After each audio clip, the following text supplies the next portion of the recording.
La mano de Guy de Maupassant.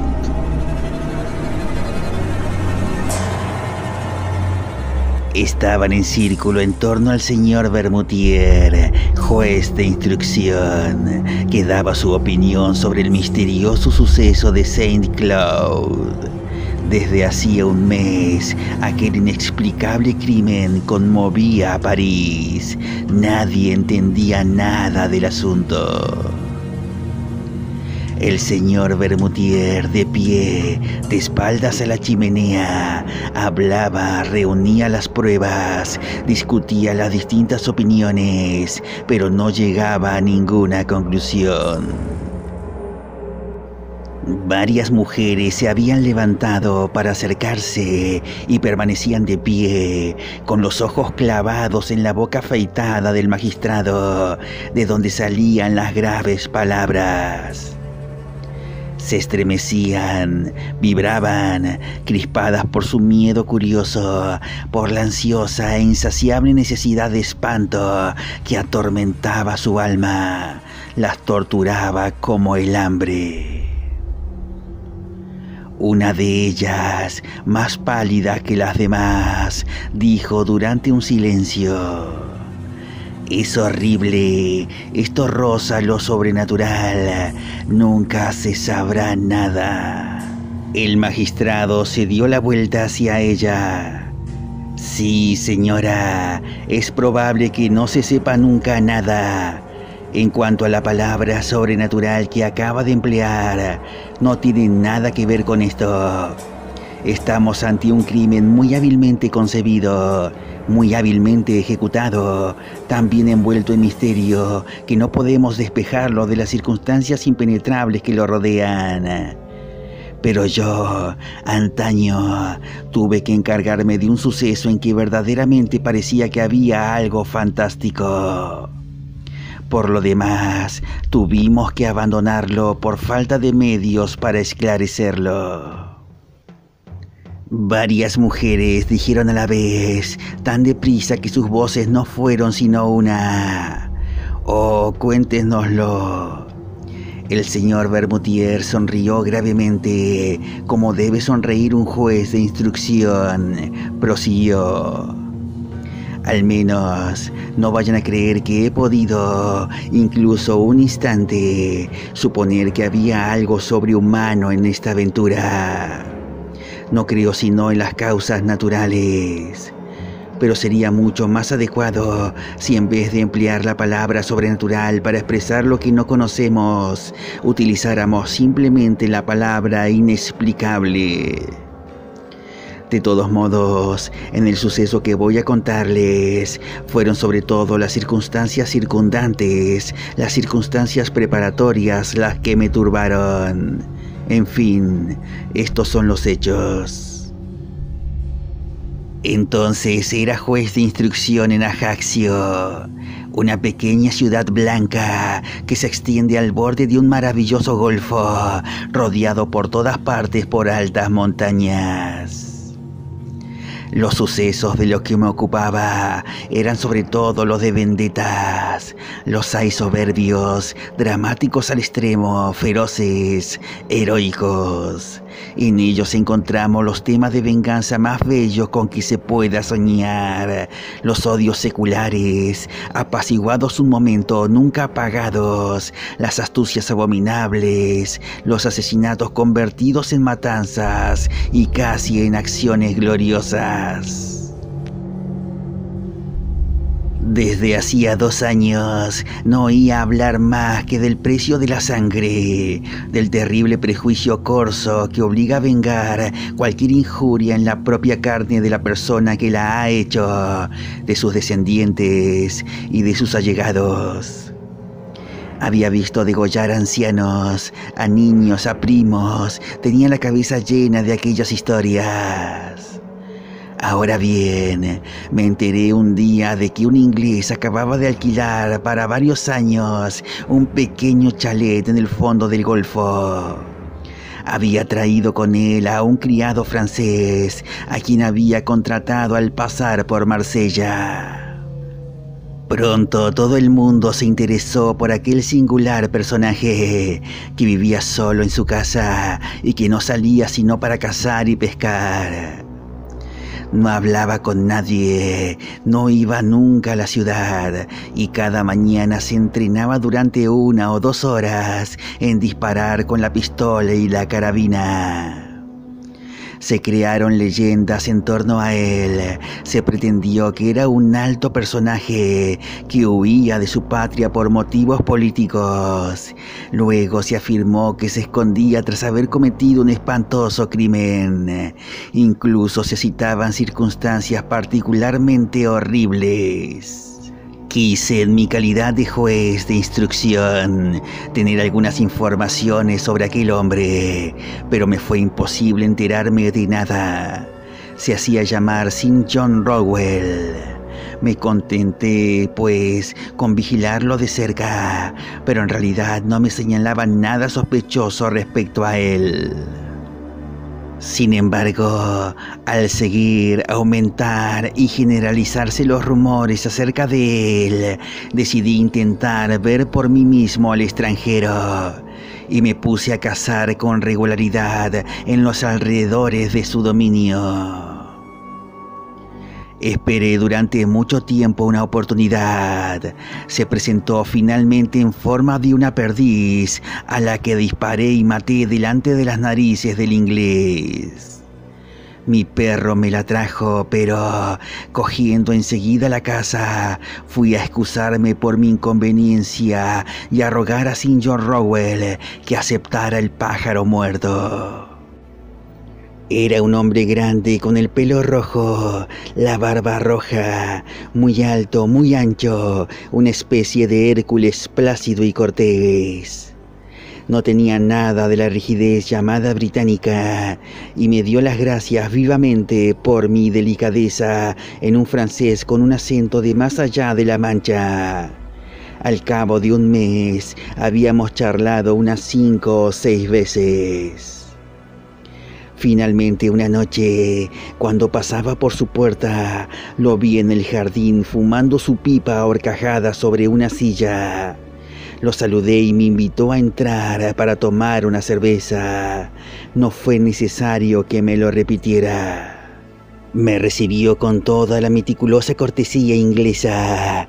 Habló con elogios de Francia, de Córcega, y declaró que le gustaba mucho este país y esta costa. Entonces, con grandes precauciones y como si fuera resultado de un interés muy vivo, le hice unas preguntas sobre su vida y sus proyectos. Contestó sin apuros y me contó que había viajado mucho por África, las Indias y América, añadió riéndose. Tuve muchas aventuras, oh yes. Luego volví a hablar de caza y me dio los detalles más curiosos sobre la caza del hipopótamo, del tigre, del elefante e incluso la del gorila. Dije, todos esos animales son temibles. Sonrió. Oh no, el más malo es el hombre. Se echó a reír abiertamente, con una risa franca de inglés gordo y contento. He cazado mucho al hombre también.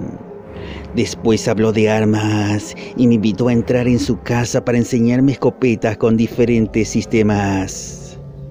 Su salón estaba tapizado de negro, de seda negra bordada con oro. Grandes flores amarillas corrían sobre la tela oscura, brillaban como el fuego, dijo. Eso ser un tela japonesa. Pero en el centro del panel más amplio, una cosa extraña atrajo mi mirada. Sobre un cuadrado de terciopelo rojo se destacaba un objeto rojo. Me acerqué. Era una mano de hombre, no una mano de esqueleto blanca y limpia, sino una mano negra reseca, con uñas amarillas, los músculos al descubierto y rastro de sangre vieja, sangre semejante a roña sobre los huesos cortados de un golpe, como de un hachazo hacia la mitad del antebrazo. Alrededor de la muñeca había una enorme cadena de hierro, remachada, soldada a aquel miembro desasiado. La sujetaba a la pared con una argolla bastante fuerte, como para llevar atado a un elefante. Pregunté, ¿qué es esto? El inglés contestó tranquilamente. Era mejor enemigo de mí, era de América. Ello había sido cortado con el sable y arrancado la piel con una piedra cortante y secado al sol durante 8 días. Muy buena para mí esta. Toqué aquel despojo humano que debía de haber pertenecido a un coloso. Los dedos, desmesuradamente largos, estaban atados por enormes tendones que sujetaban tiras de piel a trozos. Era horroroso ver esa mano despellejada de esa manera. Recordaba inevitablemente alguna venganza de salvaje. Dije, ese hombre debía de ser muy fuerte. El inglés dijo con dulzura, yes, pero fui más fuerte que él. Yo había puesto esa cadena para sujetarle. Creí que bromeaba. Dije, ahora esta cadena es completamente inútil. La mano no se va a escapar. Sir John Rowell prosiguió con tono grave. Ella siempre quería irse. Esa cadena era necesario. Con una ojeada rápida escudriñé su rostro, preguntándome, ¿estará loco o será un bromista pesado? Pero el rostro permanecía impenetrable, tranquilo y benévolo. Cambié de tema de conversación y admiré las escopetas. Noté, sin embargo, que había 3 revólveres cargados encima de unos muebles, como si aquel hombre viviera con el temor constante de un ataque. Volví varias veces a su casa, después dejé de visitarlo. La gente se había acostumbrado a su presencia, ya no interesaba a nadie. Transcurrió un año entero. Una mañana, hacia finales de noviembre, mi criado me despertó anunciándome que Sir John Rowell había sido asesinado durante la noche. Media hora más tarde, entraba en casa del inglés con el comisario jefe y el capitán de la gendarmería. El criado, enloquecido y desesperado, lloraba delante de la puerta. Primero sospeché de ese hombre, pero era inocente. Nunca pudimos encontrar al culpable. Cuando entré en el salón de Sir John, al primer vistazo distinguí el cadáver extendido boca arriba en el centro del cuarto. El chaleco estaba desgarrado, colgaba una manga arrancada. Todo indicaba que había tenido lugar una lucha terrible. El inglés había muerto estrangulado. Su rostro negro e hinchado, pavoroso, parecía expresar un espanto abominable. Llevaba algo entre sus dientes apretados y su cuello, perforado con 5 agujeros que parecían haber sido hechos con puntas de hierro, estaba cubierto de sangre. Un médico se unió a nosotros. Examinó durante mucho tiempo las huellas de dedos en la carne y dijo estas extrañas palabras: parece que lo ha estrangulado un esqueleto. Un escalofrío me recorrió la espalda y eché una mirada hacia la pared, en el lugar donde había visto la horrible mano despellejada. Ya no estaba allí. La cadena quebrada colgaba. Entonces me incliné hacia el muerto y encontré en su boca crispada uno de los dedos de la desaparecida mano, cortada o más bien cerrada por los dientes, justo en la segunda falange. Luego se procedió a las comprobaciones. No se descubrió nada. Ninguna puerta había sido forzada, ninguna ventana, ningún mueble. Los 2 perros de guardia no se habían despertado. Esta es, en pocas palabras, la declaración del criado. Desde hacía un mes, su amo parecía estar agitado. Había recibido muchas cartas que había quemado a medida que iban llegando. A menudo, preso de una ira que parecía demencia, cogiendo una fusta, había golpeado con furor aquella mano reseca, lacrada en la pared, y que había desaparecido no se sabe cómo, en la misma hora del crimen. Se acostaba muy tarde y se encerraba cuidadosamente. Siempre tenía armas al alcance de la mano. A menudo, por la noche, hablaba en voz alta, como si discutiera con alguien. Aquella noche daba la casualidad de que no había hecho ningún ruido, y hasta que no fue a abrir las ventanas, el criado no había encontrado a Sir John asesinado. No sospechaba de nadie. Comuniqué lo que sabía del muerto a los magistrados y a los funcionarios de la fuerza pública, y se llevó a cabo en toda la isla una investigación minuciosa. No se descubrió nada. Ahora bien, 3 meses después del crimen, una noche tuve una pesadilla horrorosa.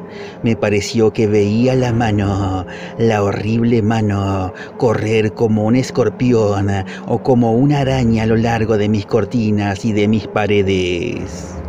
3 veces me desperté, 3 veces me volví a dormir, 3 veces volví a ver el odioso despojo galopando alrededor de mi habitación y moviendo los dedos como si fueran patas. Al día siguiente me la trajeron. La habían encontrado en el cementerio, sobre la tumba de Sir John Rowell. Lo habían enterrado allí, ya que no habían podido descubrir a su familia. Faltaba el índice. Esta es, señoras, mi historia. No sé nada más. Las mujeres, enloquecidas, estaban pálidas, temblaban. Una de ellas exclamó: «Pero esto no es un desenlace ni una explicación. No vamos a poder dormir si no nos dice lo que según usted ocurrió». El magistrado sonrió con severidad. «Oh, señoras, sin duda alguna voy a estropear sus terribles sueños. Pienso simplemente que el propietario legítimo de la mano no había muerto, que vino a buscarla con la que le quedaba, pero no he podido saber cómo lo hizo. Este caso es una especie de vendetta». Una de las mujeres murmuró: No debe de ser así. Y el juez de instrucción, sin dejar de sonreír, concluyó: «Ya les había dicho que mi explicación no les gustaría».